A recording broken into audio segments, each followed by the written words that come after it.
starting a new All I journey. do is stare at those goofy glasses. You Good. need to get good ones. Like, what are they? Did you get those Those at are TJ Ray-Bans. Maxx? Ray-Ban. I think they're knockoffs. Tell Jill that they're Ray-Ban because she can't hear me. No.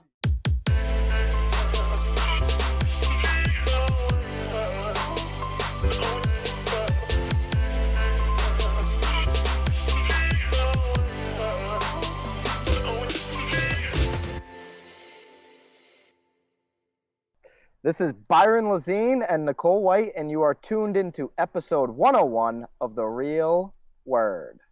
Word is up. Ooh, that was a good one. That was a good one. Even from all the way over here, No I one would wants to agree know that's where a you good one. are.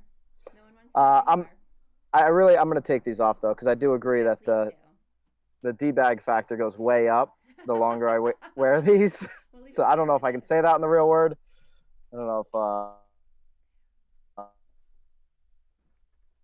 we got a couple of good. We got a little new twist here on the real word. We're testing out for the first time Wirecast, so we can do this split screen show.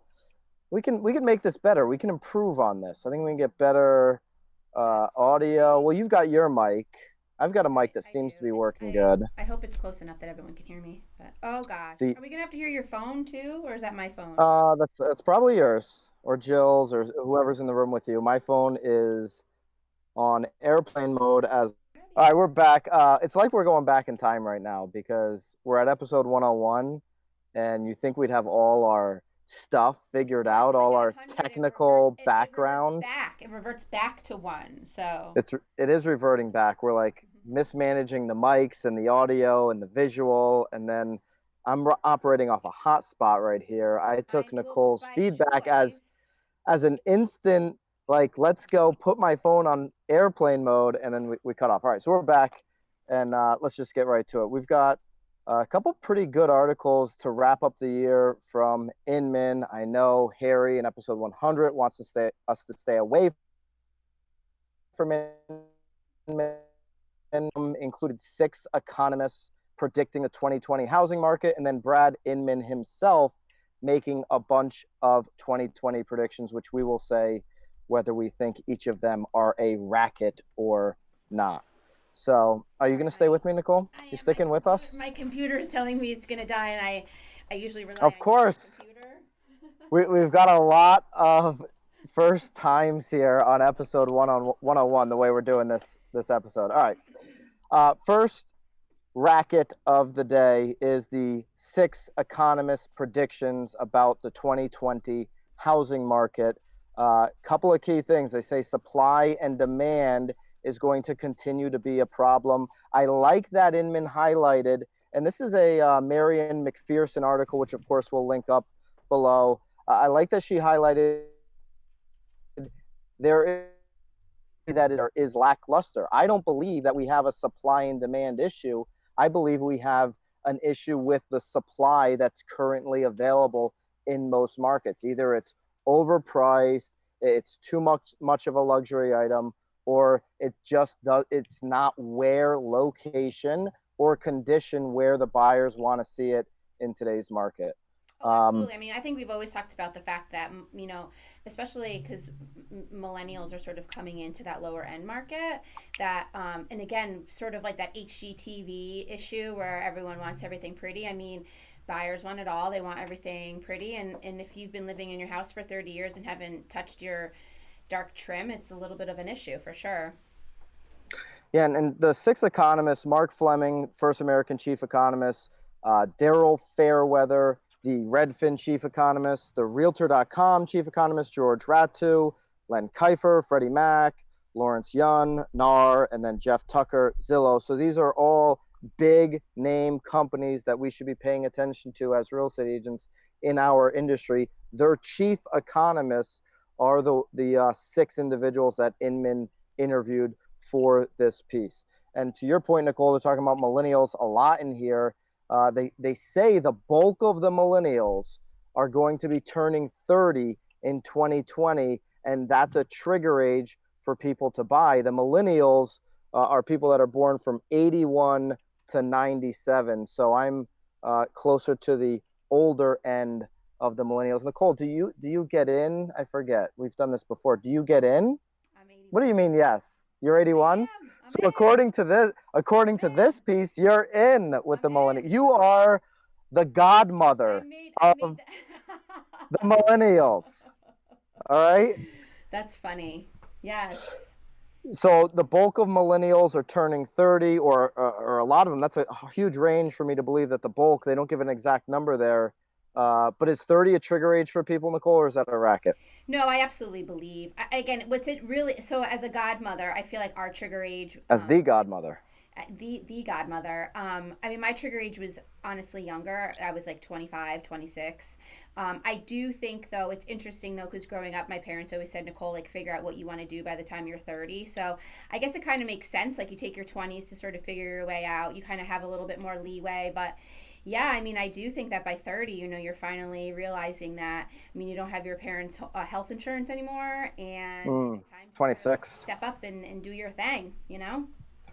The other big one here, this is a huge prediction. 1 in 4 offers will go into bidding wars in 2020, these 6 economists say, where in 2019, we only saw 1 in 10 offers go to a bidding war. That one there really opened my eyes. I'm like, yeah, I'd love to see that. We're holding anywhere from 60 to 70 listings Right. within our team, Nicole and I, Yep. here locally in Connecticut. The other thing that could help like people like us in our market, even though they don't mention Connecticut, they mention secondary cities like Tampa and I think Charlotte, some of these different cities they mentioned in the article. But secondary markets are going to win. People getting pushed out of bigger cities, and they're going to go into these secondary markets on a local level. If you're somebody that's not in a big city, but you're in the suburbs or a smaller town that's say 1 to 2 hours driving distance to major cities, you could see a bump up in values as well as people start to get pushed out of their desired towns. So both of those predictions I thought were really good for the market. 1 in 4 offers receiving bidding wars. That gets a little bit crazy because some of the buyers that are on that lower end now can't afford the property that they maybe could have just last year. Right. Right. Right? I think also to sort of piggyback a little bit that secondary market, it's interesting though too because I mean we've always talked about. I mean obviously we are in Connecticut and our market is very different than the rest of the country, but I do think that we've run into a few people though that are actually now coming to Connecticut or states that aren't as I'm blanking on the word, that aren't as competitive because they're then able to get jobs though too. So it'll be super interesting to see, what ends up happening. Like you're saying, like you're having to move out of these cities, but it's going to be interesting to see, sort of where the jobs start popping up too as a result of the housing as well. Yeah, ultimately, jobs are going to drive it. They did mention wages have, improved a little bit. Not just jobs in a certain area, people are going to, uh, you know, go to those areas no matter what. They're going to follow Right. jobs. All right, let's get into Brad Inman's piece here for racket number 2. We'll go through the whole piece and every single prediction Brad made. We will say if it's a racket or not, if it's going to happen in 2020 or not. So here are Brad Inman's 2020 predictions. Number 1 ties into our racket, first racket of the day, a booming housing market. He says low interest rates, growing economy, and expanding housing inventory will supercharge an already robust housing market. Racket or not, Nicole? Oh, come on. You can't go against it. You always have to hope for it, right? Yeah, and I think the 6 economists that we just mentioned in the last piece certainly back that up. There is not much information counter predictive of this. So, all right. Bracket number 2, skyrocketing homeowners insurance. He says the cost of homeowners insurance will become the number 1 real estate issue in many markets in 2020. Do you agree with that? Well, it's super interesting because obviously, us being on the shoreline, we have seen this problem like for probably the last five or Since six Superstorm years. Sandy, Yeah, I mean, it's 7 years. it's really been sort of an ongoing issue here. So I have to agree. I mean, I think that if you're not on a coastal area, but like you're But seeing specifically flooding. Do you think it'll be, his prediction was the number one real estate issue? Do you think that's going to Number be one the number one real estate issue for your clients in 2020? for my clients. Yeah, or across the board? I don't think so either. I disagree with this. Not only certainly with what we're dealing with, because to your you made the point. Superstorm Sandy already put us through all of that here locally. Well, not locally where I happen to be right now, but locally in Connecticut, um, right? And I don't think this is going to be the number one issue. I look back to a rising market, affordability, being able to find a good quality product in the supply that's out there. I think that's going to be the number one issue, not the insurance. I think there's actually, it's just going to happen. The insurance is going to keep going up, and I think there's actually room there. Unfortunately, I don't want it to go up, but I do think there's room there in the affordability and for the insurance to dig into it, and they're going to have to. I think All right.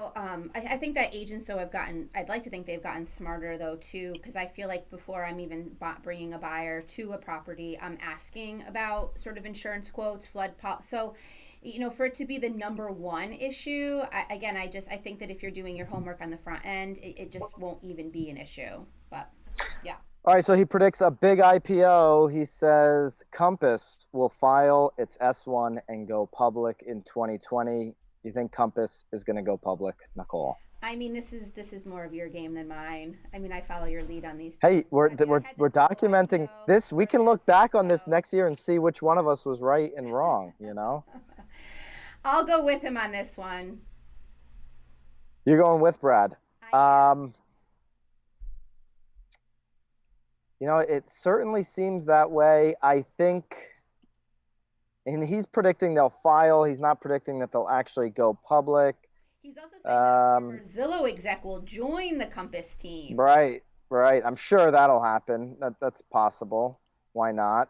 I will say Compass is going to go public as well. I'll jump in on the train on that one with Brad. So we'll see what happens. They've certainly changed the way their agents have this compensation in terms of ownership within the company, which would tell you that they could possibly go public. There's some recent news on that. All right. Realogy's iBuyer program expands. Will it expand? Yes, I believe that it will expand. I think many people's will expand, but yes, I agree with this one. I agree. Everybody there will expand that has an iBuyer program in place today. Big retirements. So he's predicting the CEO of the Houston Association of Realtors and also the California Association of Realtors are both going to retire. I feel like just because of this Do you know either of these guys, alone, Bob or Joel? I don't. I feel like now because of this article, they won't retire. I Sort of like Tom agree. Brady, like everyone's Yeah. like, is he going to retire? And as soon as people start predicting it, he's like, hell's no, I'm gonna keep going. Bob and Joel are going to stick it to Brad, and they're going to together and pop a bottle of champagne on TikTok just to Right? spite Brad Inman. Well, you know All what right. we should do? We should schedule that. We'll reach out to them. We'll tell them keep going, and we'll Yes, keep schedule a going. If you TikTok guys don't video. want to do the work, send it to us like homework. We'll take a portion of your salary, and then we'll all retire together on January 1st. That's so All true. right. His next prediction is the iBuyer market share surge. But here's what I want you to say: is this a The racket fifty or not? percent. The 50% is a racket. 50% of Really? all major U.S. real estate markets by the end of the year, all the major sales in these major U.S. markets are going to go through an iBuyer program of some sort. He's not pinning it to just one brand or one company, but as an overall market. Is that a complete racket? Complete racket. Absolutely I complete racket. There's I no mean, chance. there's still No agents that don't chance. even know what iBuying is. There's too many people in this world that don't even know that it's an option. No, Yeah. that's way Zero chance it gets no close way. to That's a 50. racket. If Uh, there's anything in this I think article that's a racket, it's that. that is a racket, and I'll agree with you there. I'd love to see those numbers, which we will at the end of the year. A software shakeup. He's predicting MoxieWorks will acquire Boomtown or REW. I know a little bit about both of these companies, REW and Boomtown. Big shout out to the Boomers in down there in Charleston, South Carolina. Do you think MoxieWorks is going to acquire one of these two companies? I have no idea. I am going to say no to both. I don't think the boomers are going to sell. I don't know. Maybe they're building it to sell, but I think they're having a lot of fun building what they have right now. They've got an amazing company, amazing culture there. REW, I don't know. Maybe I'll give that a 30% chance, but I don't see either of these acquisitions if I'm just taking a guess. A Pulitzer Prize for fearless real estate reporting. Yep. A Pulitzer. A Pulitzer. Pulitzer. Did you go on to Pulitzer. did you check out what it is that they did in Long Island? What this is all about? No, I didn't. Did you? I did. I did not. It looks super interesting. They went to Long Island. They followed, I think it was like 93 agents for 3 years, and followed how agents are discriminating against their clients. It will be quite interesting, and I'm sure eye opening. All right, something I definitely want to check out, and Sure. I'm going to go with Brad on this one. If he's watched it and he's signing off on the reporting, I'm gonna stand by him I'll and go with him as well. and give them the Pulitzer Prize. Pulitzer? It's like Blitzen. It's not Blitzen. It's Pulitzer. Pulitzer. All right, a squeeze on commission rates. I don't even think this should be in here. This is already done. This has happened. It's happening. It's going. He's saying it's going to accelerate. He's been listening to the real word. That's why. He's been listening to the real word. It's going to accelerate. It's already happening. It's over. So, and then finally, a historic name change. NAR will change its name to TRA, the Realtor Association. Something. Well, I guess the only thing here that really pisses me off is didn't they just spend millions of dollars making the R like three-dimensional like not long ago, and now True. It's completely changing the name. Well, I would imagine the R is still going to be the logo, and now the name. Maybe they're trying to expand. If you're doing a new name, you got to do a whole new logo. Come on, you know better than that. They're probably trying to expand dues into Canada or something. I would imagine, or maybe Mexico. There's a new deal with those three countries coming out soon, I heard. So, all right, let's get into the Marketeer of the week. Good piece, Brad. I would advise there's some links in that piece that you can get more information, like the piece that Nicole's talking about from the Newsday journalists. Into our friends at Inman. Danny, thank you for forwarding this to us. We've got a Marketeer out of Las Vegas, and I'm going to say right now he's doing the best monthly market updates I have seen yet. He's killing it. It is deep. It's good. It's well produced, Nicole. He's in a studio. He's done his homework. Yes. Oh, he's got all kinds of stuff going on. The name of this gentleman is Bob Hamrick. He is the CEO, broker of the Las Vegas Coldwell Banker. He's got about 250 sales associates. I believe one of his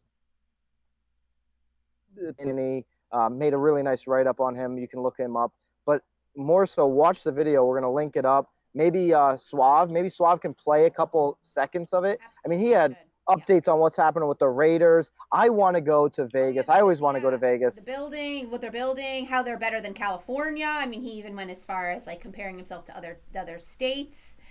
The only thing that bothered me was at the very beginning he called it like a minute update, and that shit's 5 minutes. So hey, 5 minutes, minute. Misleading, There was so much good information in there. If you're somebody that's local to Las Vegas, there's no question whether it's the like bright lights of the Raiders or just the down and dirty real estate stats, you can pull something from it. Yes. So really good job.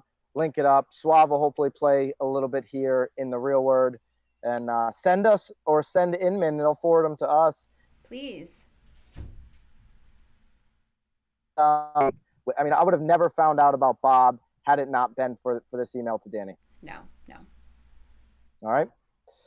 Nicole, really good show. I feel warm. I feel very warm and fuzzy about it. I feel really warm, and I feel warm about it too, except I'd rather you... You're wearing a hoodie.